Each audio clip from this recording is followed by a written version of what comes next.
Marketing is getting tougher. People are ignoring most of the content they see. But webinars are more than content. That's why sales rates are so high. They're personal, interactive, helpful, and they're not that hard to create and run. Even if you're new to hosting webinars, I'm sure you'll want to be as professional as possible. From the audio quality to your return on investment. And for the former, you're going to want to prioritize the equipment you use early on.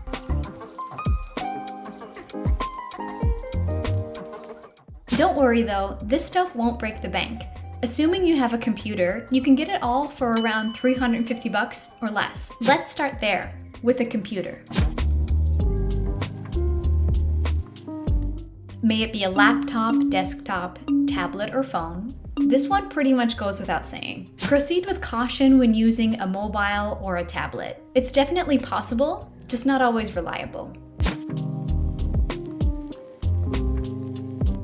Next up, you'll need a webinar platform. And it doesn't matter which you use, though we think ours is the best. Just make sure it's a dedicated webinar software, not a meeting platform. Meeting or conferencing platforms like Zoom aren't optimized for sales and marketing. They're just for meetings. Nothing against Zoom though, we actually use those for all of our team meetings. The remainder of our equipment recommendations are optional. First up, let's discuss the mic you're using.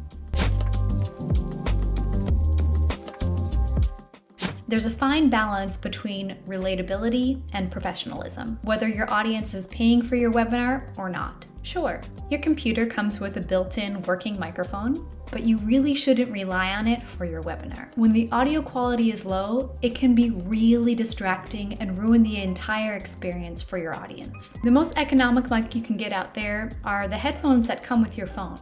These are affordable, and the quality is slightly better than what you'll get with your computer alone. The microphone that I recommend, and the one that I'm using right now, is the ATR 2100 from Technica. It has a crisp sound and will run you about $80. Now, if you want to take it up a notch, I highly suggest installing a boom arm. These are about $15 and it gets your mic off your work surface so that you don't need to worry about knocking it over when you're teaching, especially if you speak with your hands like me. And one more thing. Anytime you're co-hosting a webinar, you'll want to use headphones to eliminate any echoing from happening. The echoing is a result of multiple voice inputs, because not only is your mic picking up your voice, it's picking up your co-host's voice as well and bouncing that back into your computer. Okay, let's talk cameras. High video quality is just as important as your audio quality. I recommend Logitech, either their Brio Ultra HD or the C920. On top of that, something that will really improve your camera quality is the light source that you use.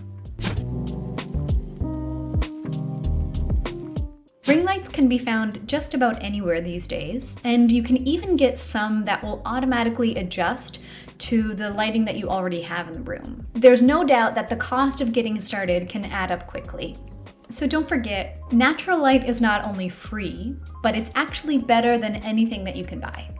Try setting up your computer directly in front of a window so that the light is shining on your face, rather than having the window behind you, which will create a shadow or wash you out entirely, creating the opposite effect than what you're going for. Next up is slides, which is especially important if you're planning on staying off camera for the duration of your webinar. But even if you do stay on camera, slides are the best way to keep your presentation organized and engaging.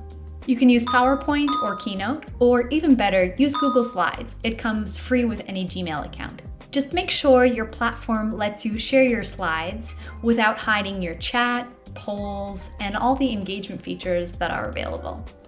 To create your slides, unless you're a graphic designer, we suggest using Canva or Stencil. They've got thousands of templates where you can easily create professional-looking slides that will hold the attention of your audience. So now that you've got all the tools you need, let's answer one really crucial question. What's your webinar about anyway? Tune into the next video in this series where we'll teach you how to create a topic that your audience won't want to miss. And let us know in the comments if you use any of the tools we mentioned today, or if you've got one that we didn't mention. To learn more about how to host a webinar, check out our blog post linked below. See you next time.